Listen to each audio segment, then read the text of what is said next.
سأله رجل, a man asked him, قال أرأيت إن أراد رجل أخذ مالي. What do you see about a case of when a man comes to me and he wants to take my money? He's a thief, a robber, he wants to rob me. قال لا تعطيه. He said, do not give it to him. Do not give him your property. In opposition to the Western philosophy, right? Whenever someone robs you, the law enforcement tells you what? Give him whatever you have. Always give him everything, instantly. I wonder if that has anything to do with the rate of robberies and crimes. The criminals know that as soon as they pull out a weapon, the government tells the people, give the offender everything he needs. Just give it to him and don't fight back and don't challenge him and so on. The Prophet ﷺ said, لا تعطيه, don't give it to him. قال فإن قاتلني.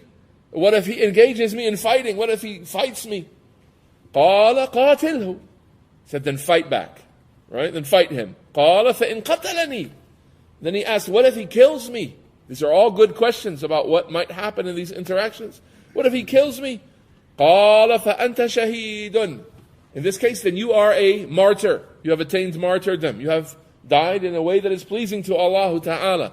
In terms of martyrdom, the scholars say shahada kubara. There's the great martyrdom, that's shahadatul ma'rika. That's dying on the battlefield, in legitimate jihad, fi sabilillah, seeking to make the word of Allah uppermost in the land, under the apparatus, the military system of the established ruler, in legitimate military confrontation.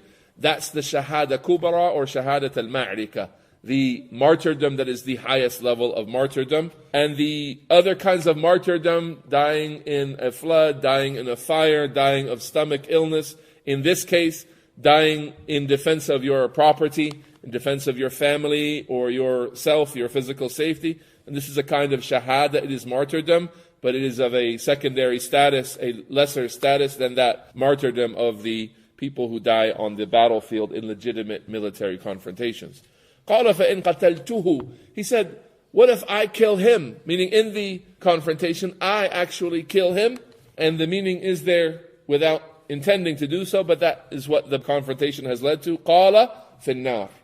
Then the Prophet ﷺ said, then he's in the fire. And this hadith was collected by Imam Muslim, as the Shaykh explains. And we see in it clear instruction of what to do when you are confronted. A person might say, but isn't it safer just to give him? Isn't, losing some property easier than losing your life maybe? Well, yes, if it wasn't for the fact that the men are required to take care of families. Men are required to have some preparation and have some honor to protect as they protect their families. This was known to the society before they lost their manhood, before the men became women, before the women became men, before genders were lost, and all of the morals and manners and upright rujula, muru'a, manhood, integrity, all of that was lost in their chaotic struggle to find what they believed to be upright character and good behavior and freedoms and things like this. Back in the days, a man would stand on his porch with a shotgun and defend his house against any home invader and say, I am going to protect my family. And based on this, who they call the founding fathers, the original people who established the laws in America, one of their foundational rights was what? The right to bear arms. And to this day, you find people who are trying to stick to that foundation. We have a right to have a gun to protect our families. And there's a National Rifle Association, and there are people still trying to hold to those original laws that enable a person to fight and defend and protect his family. So in the narration is clearly, the Prophet ﷺ has forbidden you from just giving up your wealth, and he has told you to fight, he has told you to stand your ground.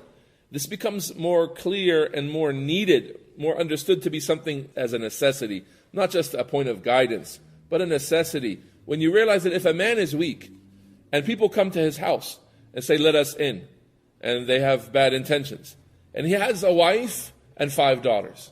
Now his decision to say, what can I do? I'm overcome. I have no way to defend myself.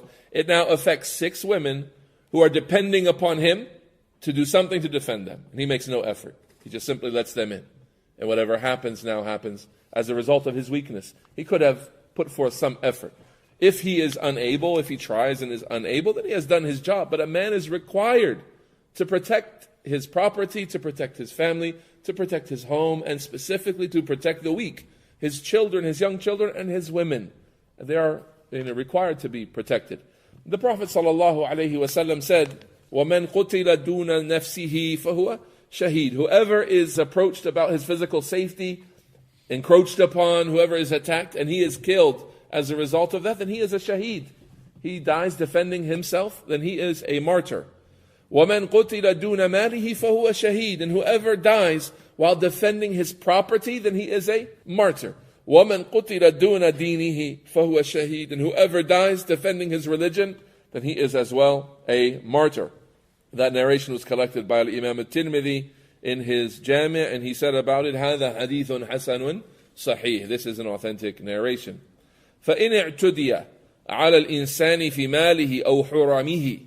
So when a man is transgressed against as it relates to his wealth or his family, أو نفسه, or his own personal safety, فَلَهُ أَنْ يُدَافِعْ. Then he has the right to defend himself.